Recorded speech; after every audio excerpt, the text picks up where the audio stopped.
अस्सलाम वालेकुम प्यारे बच्चों, मैं हूँ माहा मलिक और मैं आपके लिए लेकर आई हूँ बच्चों की दुनिया।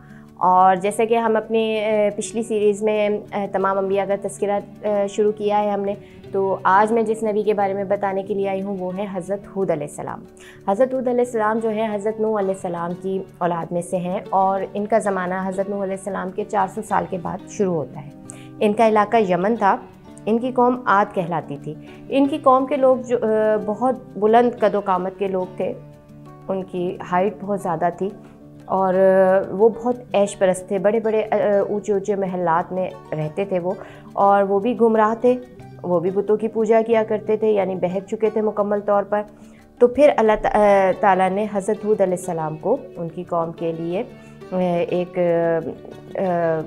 नबी बनाकर भेजा ताकि वो उनको हिदायत दे सके, उनको नेकी की तरफ बुला सके, उन्हें बता सके कि अल्लाह ताला की ही इबादत करनी चाहिए। तो हज़रत हूद अलैहिस्सलाम जो हैं अपनी कौम के बेहतरीन और मुअज़्ज़ज़ शख्स थे। उनकी रंगत सुर्ख व सफ़ेद थी और बहुत बावकार और बारोब शख्सियत के मालिक थे वो। और परवरदिगार ने हज़रत हूद अलैहिस्सलाम को अपना रसूल बनाकर भेजा। तो इसका ज़िक्र जो है सूरह हूद और सूरह अल आराफ और सूरतुल मोमिनून में भी आया है। हज़रत हूद अलैहिस्सलाम ने अरबी ज़बान में कलाम किया और उन्होंने अपनी कौम से कहा कि अल्लाह ताला की इबादत करो, उसके सिवा कोई इबादत के लायक नहीं। क्या तुम डरते नहीं हो? तो वो कहने लगे कि जिनकी पूजा हमारे बाप दादा किया करते थे, क्या हम उनको छोड़ दें? तो हज़रत हूद अलैहिस्सलाम ने कहा कि मैं अल्लाह ताला की तरफ से पैगंबर बनाकर भेजा गया हूँ और मैं तुम्हें अल्लाह ताला का पैगाम पहुँचा रहा हूँ और मैं तुम्हारा सच्चा खैर का हूँ। मैं तुम्हें डरा रहा हूँ अज़ाब के दिन से। तो वो कहने लगे कि अगर तुम सच्चे हो तो जिस चीज़ से हमें डराते हो उसको ले आओ। हज़रत हूद अलैहिस्सलाम ने अपनी कौम को दावत फ़िक्र दी और उनको कहा कि आप जो हो गौर करो इन सारी चीज़ों के ऊपर, जो पैगाम मैं आपके लिए लाया हूँ उसके बारे में सोचो और अपनी रविश को छोड़ दो, यानी कि ये बुत परस्ती छोड़ दो। ये अच्छी चीज़ नहीं है। ये बुत तुम्हें कोई फ़ायदा या नुकसान नहीं देने वाले। ये महज पत्थर से और गारे से बने हुए, यानी कि मिट्टी से बनाए, तुमने अपने हाथों से इन्हें तराशा है, ये तुम्हारे लिए क्या कर सकते हैं? मैं तो इनसे बेजार हूँ और मैं इन पर लानत भेजता हूँ। तो उन्होंने कहा कि तुम इन बूतों की पूजा करते हो और इनसे रिस्क की भी तवक्को करते हो, क्या ये तुम्हें रिस्क दे सकते हैं? मतलब हमारी ही अपने ही हाथ से बनाई हुई कोई चीज़ क्या हमें रिस्क दे सकती है, या वो हमें ज़िंदगी और मौत दे सकती है, या कोई फ़ायदा और नुकसान दे सकती है? ऐसा नहीं हो सकता ना।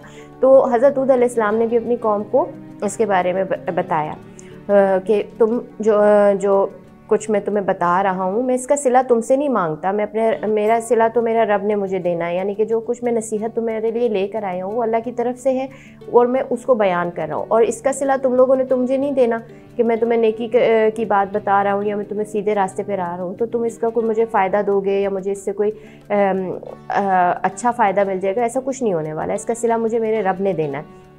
तो तुम जो हो ज़िंदगी गुजार रहे हो, ऐसी ज़िंदगी मत गुजारो। तो उनके लोगों ने जो है उनकी दरख्वास्त को नहीं सुना, उनकी बात को नहीं सुना और जो है हज़रत हूद अलैहिस्सलाम इस पर बहुत ज़्यादा रंजीदा हुए और उन्होंने अल्लाह ताला से कहा कि अल्लाह ताला मेरा बदला ले उन लोगों से जिन्होंने मुझे झुटलाया। तो इरशाद हुआ कि वो लोग अनकरीब पशेमान होने वालों में से हैं, यानी कि पशेमान होंगे, यानी उस बात पे शर्मिंदा होंगे कि तुमने हम तक पैगाम पहुंचाया और हमने उस पैगाम पर सोचने की जहमत भी नहीं की, हमने उसे नहीं जाना। तो अल्लाह ताला ने इस कौम पर सबसे पहले जो है कहत का अज़ाब नाजिल किया, यानी कि 3 साल तक बारिश बंद हो गई, मुकम्मल तौर पे बारिश हुई नहीं। और जब पता है आपको बारिश नहीं होती तो बिल्कुल हर चीज़, सारी फसलें, दरख्त, सब कुछ सूख जाते हैं। पीने के लिए पानी मैसर नहीं होता, फसलों के लिए पानी मैसर नहीं होता, गर्ज़ के हर चीज़ जो है वो कम होना शुरू हो जाती है। तो बागात और जो खेत होते हैं वो सब उजड़ जाते हैं, क्योंकि दरख्तों को और सब चीज़ों को फलने फूलने के लिए पानी की ज़रूरत होती है। और पानी हमें कहाँ से मैसर होता है? सबसे ज़्यादा ज़ाहिर बारिश होती है, तो उसी से हमारे जो फसलें और बागात हैं वो फलते फूलते हैं। तो वो ख़त्म हो गया। तो जब उस वक्त भी उन्हें हज़रत हूद अलैहिस्सलाम ने कहा कि दोबारा अभी भी वक्त है, अभी भी तौबा कर लो और जो पैगाम मैं तुम्हारे लिए लेकर आया हूँ उसके ऊपर गौर करो और उस ईमान ले आओ और बुतों की पूजा छोड़ दो। लेकिन वो हट धर्म किस्म की कौम थी, यानी वो नाफरमान थी और बात सुनने पे आमादा नहीं थी। फिर अल्लाह ताला ने हज़रत हूद अलैहिस्सलाम की कौम पर आंधी का अज़ाब भेजा, और वो ठंडी आंधी थी, वो ऐसी आंधी थी कि वो लोगों को उनके घरों से निकाल के ऊपर की तरफ ले जाती थी और फिर वहाँ से नीचे पटक देती थी, और उनके जो सर थे वो टुकड़े टुकड़े हो जाते थे। और जो लोग जो है उसमें पहाड़ों में और गारों में पनाह लेते थे, तो वो उनको वहाँ से भी हवा इस तरह से चलती थी घूम के और पहुँचती थी कि वो उनको वहाँ से भी निकाल के ले के जाती थी ऊंचाई की तरफ और फिर नीचे ज़मीन पर फेंक देती थी ताकि उनको ख़त्म कर सके। तो ये आंधी जो है मुसलसल 8 दिन और 7 रातों तक तबाही मचाती रही, और सब लोग जो है इसमें हलाक हो गए, और यूँ कौम आद के तमाम अफराद मर गए। इनके मजबूत मकान और वो अजीम महलात वो सब फना हो गए। वो लोग जो अपनी बुलंद कामती पे यानी कि अपने ऊंचे कद पे गुरूर करते थे, अपनी अच्छी सेहत पर गुरूर करते थे कि हम बहुत ताकतवर हैं, वो सब गुरूर ख़त्म हो गया क्योंकि उन्होंने अल्लाह ताला की नाफरमानी की थी। और इस तरह जो है अल्लाह ताला ने अहले ईमान को बचा लिया उस आंधी में, यानी जो अल्लाह पाक पर ईमान लाए थे, जिन्होंने हज़रत हूद अलैहिस्सलाम का पैगाम सुना था, उसको माना था सच्चे दिल से, तो अल्लाह ताला ने उनको बचा लिया, उनको इस आंधी से में बिल्कुल महफूज रखा।